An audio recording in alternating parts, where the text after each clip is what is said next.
Hey guys, are you a woman in your late 30s or in your 40s or 50s and your body is starting to do things it hasn't done before? You suspect something is off, you feel it, but you're not sure. It's going rogue somehow and you can't seem to reel it in. Did you know that the exhaustion, the weight gain, the brain fog, the mood swings, and the sleep problems you've been experiencing might all have the same root cause? And what if I told you that most women don't even hear this explanation until years after they've been living with it? You're entering perimenopause.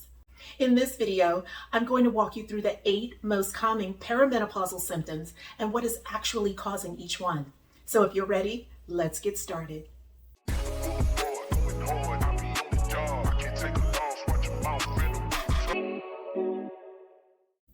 Hi, I'm Cathy Bracken, and welcome back to my channel. If you're new here, welcome. I appreciate each and every one of you taking time out to drop by and hang out with me for a bit. Don't forget to subscribe, tap that notification bell, and give this video a thumbs up. Your support this way allows me to continue creating my unique brand of self-improvement content aimed at educating, empowering, and inspiring positive transformation in you, the viewer. Now, before I jump in, I want to be clear about something very important. I am not a doctor, and I'm not here to replace your doctor or your healthcare provider. And although I am a certified menopause coach and a GLP-1 weight loss specialist, my goal is education, support, and helping you build the kind of informed awareness that makes every medical appointment more productive. This content is for educational purposes only, and anything we discuss here should always be followed up with your own qualified healthcare professional. Now, to make this topic super practical, I'm going to walk you through the 8 most common perimenopausal symptoms, what's driving them biologically, and what that means for you going forward. So let's build a foundation. What is perimenopause? Well, perimenopause is the transitional phase leading up to menopause. And what surprises most women is that it can begin as early as your late 30s or early 40s. Menopause itself is defined as 12 consecutive months without a period. But perimenopause, the season before menopause, can last anywhere from 4 to 10 years. So awareness is important because without it, women can ignore its symptoms, thinking they're too young for menopause, which can lead to unnecessary suffering and discomfort for a long time. Now, during perimenopause, your estrogen and progesterone levels don't just simply decline on a smooth, predictable curve. They fluctuate, sometimes dramatically, and those fluctuations affect nearly every system in your body. Your brain, your metabolism, your cardiovascular system, your bones, your mood, your sleep, and your body's metabolic functions. This is not just a reproductive event, it is a whole body transition. Now, with that foundation in place, let's get into the 8 symptoms. The first symptom is irregular periods, and for most women, this is the earliest and most obvious sign. Your cycle might become shorter or longer. You might skip a month entirely. You might have a period that's heavier than anything you've experienced in years, or you might have a month of spotting for a few days. One day you notice those irregularities and start asking yourself, what is going on? Well, as your ovaries begin producing less progesterone, which is the hormone that regulates your cycle, your periods become unpredictable. Less progesterone means less cycle regulation. This is the beginning of the transition. When these symptoms start tracking your monthly cycles more carefully. Consider using an app or a journal to keep track. You'll want to bring that information to your next doctor's appointment. Now, the second symptom is sleep disruption, and this one is huge. Women describe lying awake at 3 a.m. in the morning, completely wide awake for no apparent reason. This leads to you functioning on minimal sleep the next day. When this occurs, just know that your progesterone is likely declining.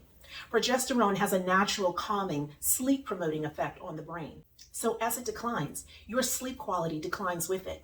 Sleep disruption during perimenopause are one of the strongest indicators that a conversation with your doctor about hormonal support may be worth having. Write it down and don't be afraid to bring it up. The next and the most popular symptom are hot flashes and night sweats. Estrogen helps regulate your body temperature, so when it fluctuates, you start heating up. You start experiencing unpredictable and very uncomfortable flashes of heat in your body, as well as night sweats. And night sweats can disrupt your attempts at getting a good night's sleep even further. The fourth symptom is mood changes and anxiety. And this is one where women most often complain that they feel like they're losing their sense of calm. They feel more irritable, more anxious, and more emotional than usual. If you have a history of anxiety, you may find this intensifying in a way you haven't experienced before. And here's why. Estrogen directly influences our serotonin and dopamine systems, which are our brain's primary mood regulators. So when estrogen fluctuates, so does your mood. Although this is not imagined, it also is not a mental health crisis. It's a hormonal shift affecting your brain chemistry. But I want to be very clear about something. If your mood changes are significantly impacting your daily life, please work with your doctor or a mental health professional. If your mood and anxiety issues are new, it may be a sign of perimenopause. If you've struggled with these issues prior to your 40s, perimenopause can exacerbate these symptoms. Your doctor can determine what's causing the issue. You do not have to white knuckle through this. You do have options. Now, the fifth symptom is perimenopause brain fog and what I call cognitive glitches, like sudden temporary forgetfulness. This looks like forgetting words mid-sentence or losing your train of thought, feeling mentally slower than usual. I used to jokingly say that I was having a senior moment due to the temporary forgetfulness. It was a menopausal thing. I just didn't know back then. Today, research is finally catching up to what women have been reporting for decades, and here's what's causing it. Estrogen is neuroprotective. It supports memory, verbal recall, and executive function. When estrogen fluctuates, cognitive changes are a documented and real result. The good news is, for most women, cognitive function stabilizes after the full menopause transition is complete. This is not a permanent decline. It's a symptom unique to this transition. And here's a perspective worthy of adoption. Perimenopause brain fog is your body's signal to be strategic about your cognitive load. This is not the time to take on everything. This is the time to be intentional about where your mental energy goes. I used to experience this overload. I would have situations that I consciously decided I didn't want to think about or feel about. I would say things like, I just don't feel like being upset about that. Or, I'm not giving this any mental energy right now. And I would just mentally dismiss things. Not important, responsible adult things, just the small stuff that was never worth becoming upset about anyway. Those offenses that used to bother you, just let them go. Conserve your mental energy for important stuff. The sixth symptom is perimenopausal fatigue.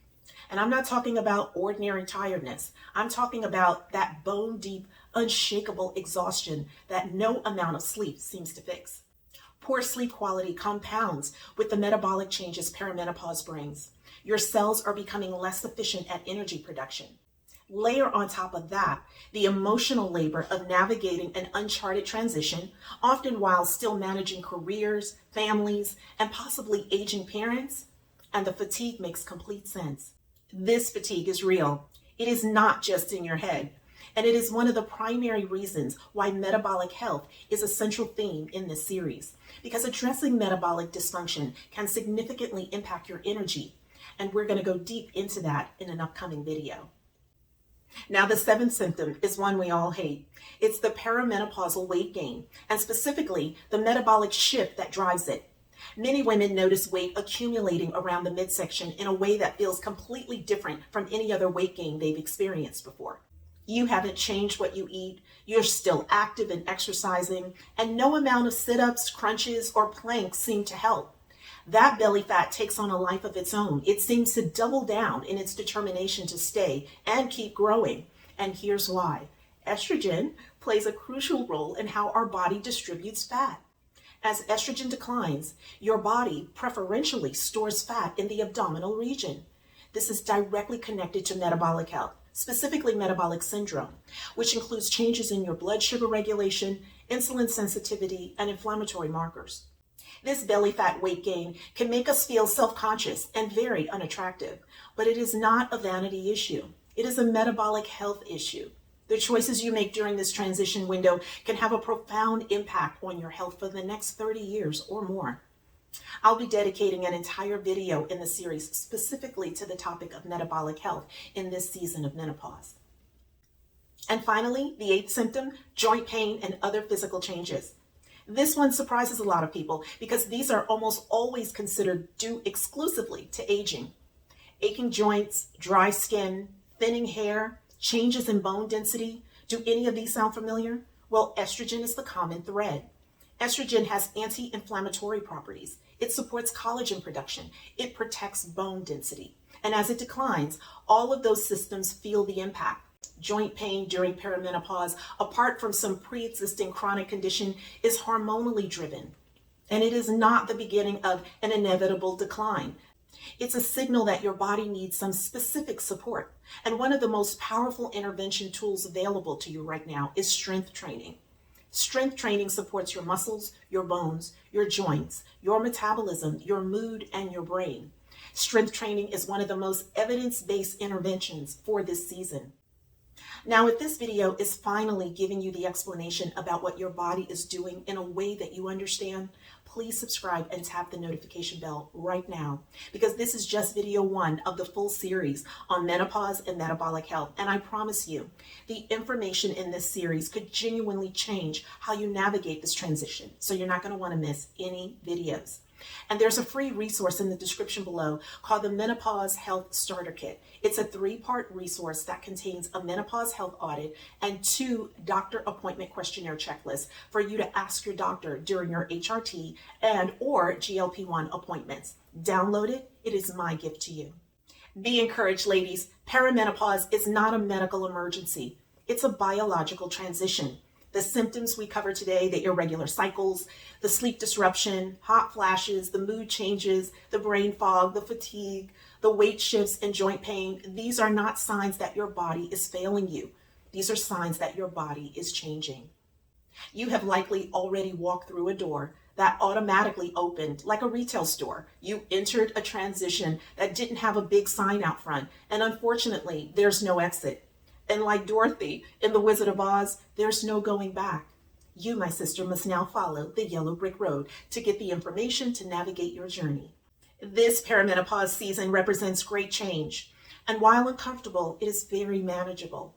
The women who navigate this transition best are not the ones who suffer through it quietly. They're the ones who understand what is happening and who walk into their medical appointments informed and prepared. Now, in the next video in this series, I'll be explaining the post-menopause season of the menopause transition. So for you women who have gone through perimenopause and menopause, I have some great information for you. There are unique health risks to be aware of and great opportunities to improve our metabolic health. I'll explain why HRT is still a great healthcare option and the amazing possibilities we have to live youthful lives, long and strong. That is a video you do not want to miss. Well, that's all for part 1. Don't forget to subscribe, tap the notification bell, and give this video a thumbs up. If the video was helpful, and if you think you may be in perimenopause right now, leave me a comment. Tell me which symptoms surprised you the most. And please share the video with the women in your family, in your friends, and your professional circles. Every woman needs to know this information. Show them some love and share this video with them. Thanks so much for hanging out with me today. Until next time, I'm Cathy Bracken, and I'll see you in the next video. Make today amazing and be well.